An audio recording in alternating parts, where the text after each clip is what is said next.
Tuhan sering memakai tekanan dan penderitaan untuk menghancurkan keegoisan hidup kita, agar kehidupan Kristus itu bertumbuh dan dinyatakan melalui hidup kita, saudaraku. Maka dari firman Tuhan pagi hari ini, kita akan belajar merespon dengan benar di tengah masalah hidup kita melalui 3 kebenaran penting. Yang pertama adalah, masalah tidak akan menghancurkan hidup kita bagi kita yang terus bersandar kepada Tuhan.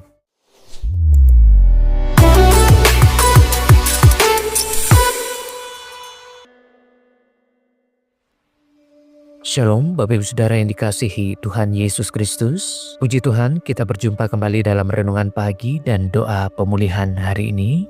Saya berdoa semua saudara dalam keadaan yang baik, sehat, penuh sukacita, kuat dalam iman dan dipenuhi oleh damai sejahtera Allah. Sebelum kita memulai segala aktivitas kita pagi hari ini, mari kita mengarahkan hati dan pikiran kita untuk dituntun oleh firman Allah yang terambil di dalam surat Rasul Paulus yang kedua kepada Jemaat Korintus, pasal yang keempat, ayat yang ke-8 sampai yang ke-10. Demikian bunyi firman Tuhan, "Dalam segala hal kami ditindas, namun tidak terjepit.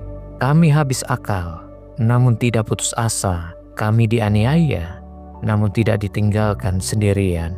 Kami dihempaskan, namun tidak binasa. Kami senantiasa membawa kematian Yesus di dalam tubuh kami, supaya kehidupan Yesus juga menjadi nyata di dalam tubuh kami." Saudaraku yang dikasihi Tuhan, seringkali kita memandang masalah di hidup kita sebagai penghalang, sebagai beban, dan melemahkan iman kita. Masalah kehidupan bukanlah penghambat langkah hidup kita. Namun firman Tuhan hari ini membuka paradigma yang baru bahwa masalah bukan tanda Tuhan telah meninggalkan hidup kita, melainkan ruang di mana kehidupan Kristus dinyatakan melalui hidup kita. Saudaraku, sebuah biji gandum, selama ia tetap utuh dan disimpan, ia tidak akan pernah menghasilkan apa-apa. Tetapi ketika biji itu jatuh ke tanah, hancur dan mati, justru dari sanalah kehidupan baru muncul dan berbuah. Demikian pula hidup orang percaya, saudaraku. Tuhan sering memakai tekanan dan penderitaan untuk menghancurkan keegoisan hidup kita, agar kehidupan Kristus itu bertumbuh dan dinyatakan melalui hidup kita, saudaraku. Maka dari firman Tuhan pagi hari ini, kita akan belajar merespon dengan benar di tengah masalah hidup kita melalui 3 kebenaran penting. Yang pertama adalah, masalah tidak akan menghancurkan hidup kita bagi kita yang terus bersandar kepada Tuhan. Rasul Paulus berkata, "Dalam segala hal kami ditindas, namun tidak terjepit. Kami habis akal, namun tidak putus asa." Tekanan hidup itu memang selalu ada di dalam hidup ini. Namun perbedaannya terletak pada respon iman kita. Orang yang bersandar kepada Tuhan tidak akan mengalami atau tidak dikuasai oleh keputusasaan. Masalah tidak lagi menjadi pusat hidupnya, karena Tuhan Yesuslah yang menjadi fokus utamanya, yang menjadi sandaran dan tempat pengharapan satu-satunya. Firman Tuhan pagi hari ini mengajar kita untuk tidak lagi hidup berpusat pada kekuatan kita sendiri, melainkan menyerahkan hidup kita sepenuhnya kepada kehendak Allah.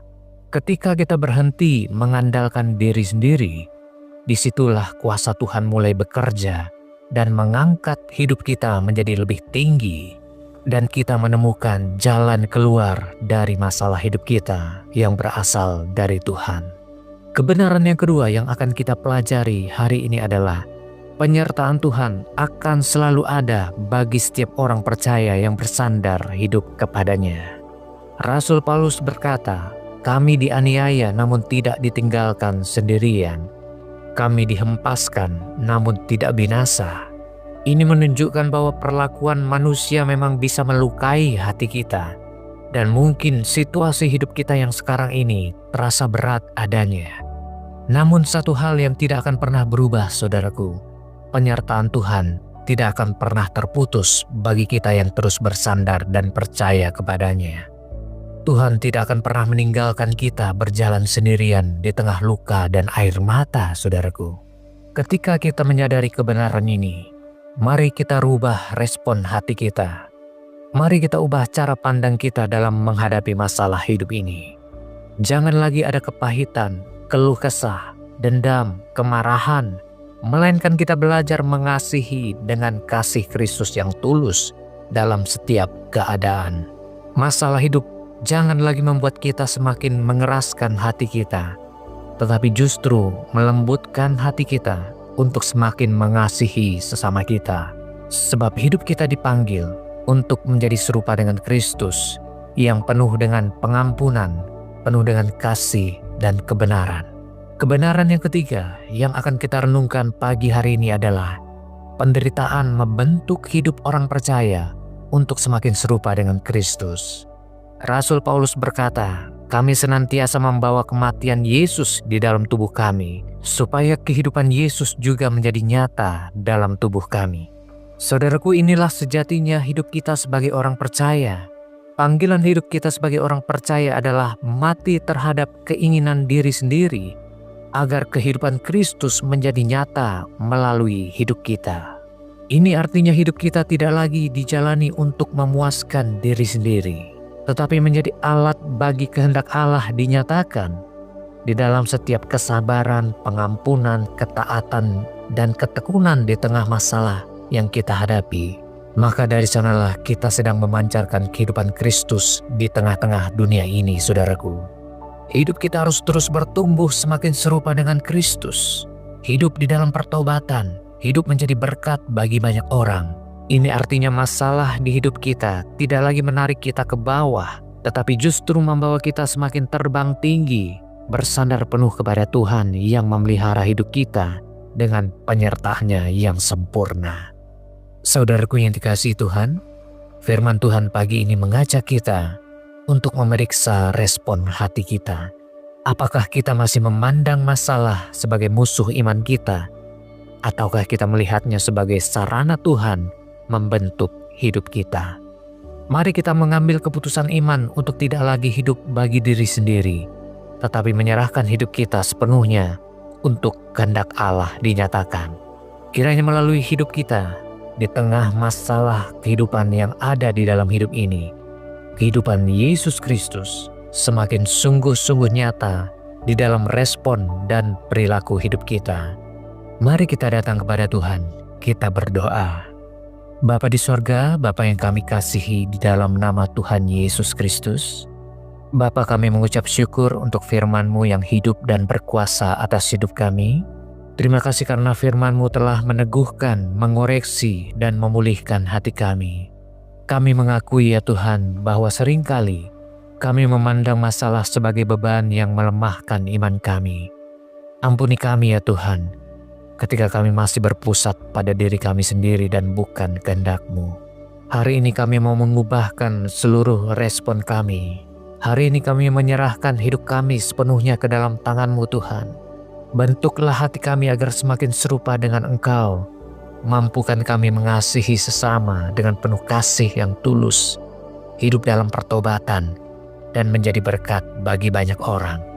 Kami berdoa bagi Bapak Ibu Saudara yang mendengarkan firman Tuhan hari ini. Mereka yang sedang dalam menghadapi tekanan yang berat, pergumulan hidup, sakit penyakit, masalah pekerjaan, keuangan, keluarga. Tuhan, kiranya Engkau memberikan penyertaan-Mu, berikan kekuatan-Mu, berikan damai sejahtera-Mu, sembuhkan mereka yang sakit, kuatkan mereka yang lemah ya Tuhan, dan berikanlah jalan keluar bagi setiap permasalahan hidup mereka. Tuhan, kami serahkan seluruh aktivitas kami pagi ini ke dalam tangan-Mu, pimpin setiap langkah kami, jagalah hati kami ya Tuhan, dan pakailah hidup kami menjadi alat kemuliaan bagi nama-Mu. Di dalam nama Tuhan Yesus Kristus, kami berdoa dan mengucap syukur. Amin. Puji Tuhan, saudaraku, saya percaya saudara semua diberkati oleh firman Tuhan pagi hari ini. Selamat beraktivitas, saudaraku semua. Sampai jumpa di pertemuan berikutnya. Tuhan Yesus memberkati kita semua.